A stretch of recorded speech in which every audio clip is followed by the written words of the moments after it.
Something about the way you comfort me, holding me in just like the trust you keep,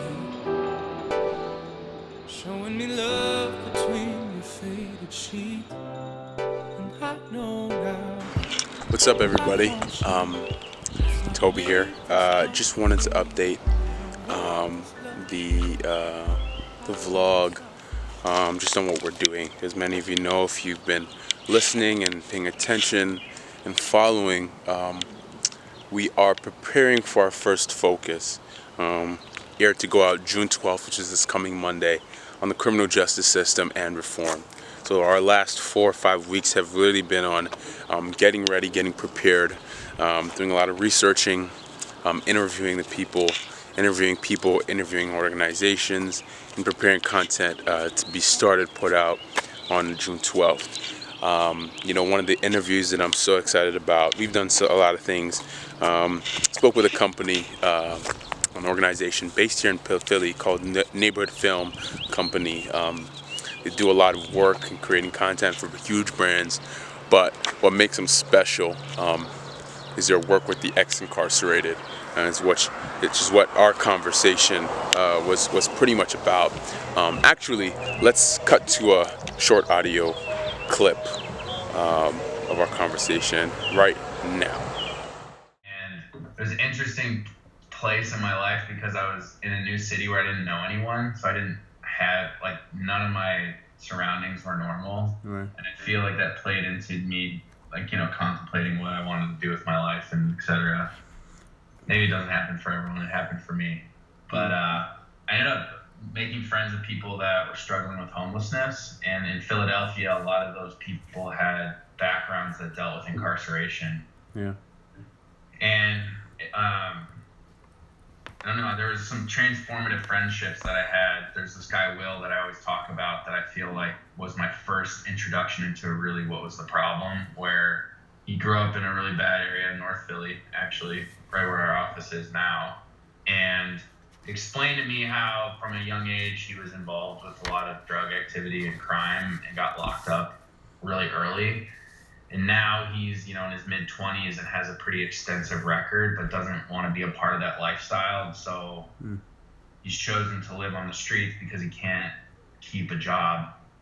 And so it just seemed like the odds were pretty stacked against him. Yeah. And then when I tried to make calls for him, I'll get you into a shelter and we'll do this and we'll do that. And the fact that he was just a single male, first beds go to women and children, and he's not in the system. It was just, there was so much work to even just get to this platform where I didn't even think that it was helpful to begin with. And so the more that I started to learn about the problem, it really started to, the only word is convicted me that I was living most of my life doing nothing to help people who are now my friends. Yeah. I'm spending 10 hours a day, 12, sometimes more on this job, which I loved.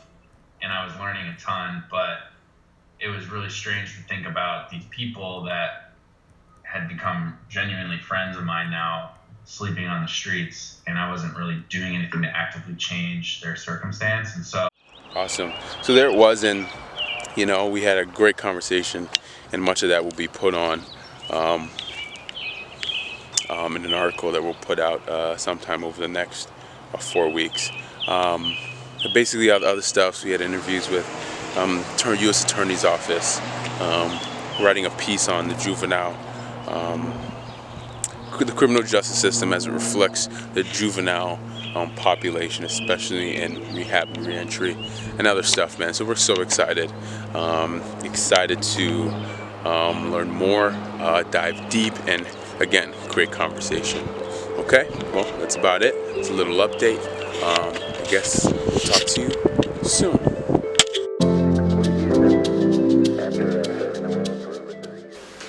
What's the title of your prison? Pathways to Second Pathways. Chances. It turns out that there's a program named Pathways, and there's a program named Second Chances. Yeah. So I wrote Pathways and Second Chances. There were two main points that two main questions I wanted to answer. One, Do Philadelphia interventions help delinquents grasp second chances at life? The second question is, how is Philadelphia approaching the issue of juvenile delinquency in Philadelphia? I struggle to find any point of comparison, and now that I've left it, I don't know that I could have every one of them.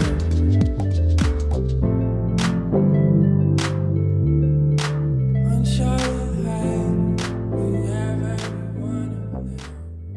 So one of the things that I'm learning is I think that this focus has expanded my vision of what justice actually is, beyond somebody getting what they deserve or somebody serving a sentence for a crime that they've committed, but what does it actually mean to show somebody mercy and grace, and how is that an integral part of our justice system, and how should hope and restoration and reconciliation be considered a part of the system? Because justice is more than I commit, you try me, and I get sent. It's also, what is my life like before that impacted the choices I made that led me to this crime I committed, and what are the circumstances and ways I've been treated while incarcerated, and what is the hope that I have for my life after I'm released? Do I even have a life? Do I have something to work towards or move towards or look forward to?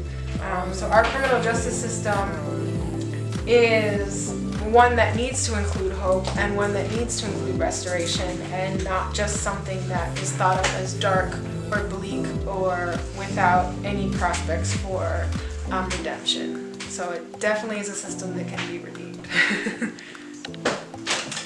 So what am I learning? Is there hope for the justice system, for juvenile delinquents in the justice system? Where are they going to go after they're entered into the system? Are they successful? Those are the questions that I'm asking. And what I'm learning is Philadelphia surprisingly has some interventions in place. The question now that I have to ask is, how effective are those interventions, and are they doing what they're supposed to be doing? And then it's just high level, how are we defining success? Is it the kid just never goes back to jail again, or does the kid become a productive member of society?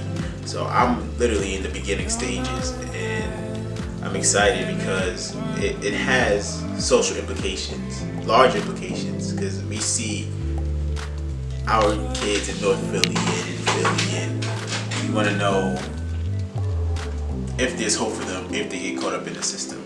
Because sadly enough to say, the likelihood is very high.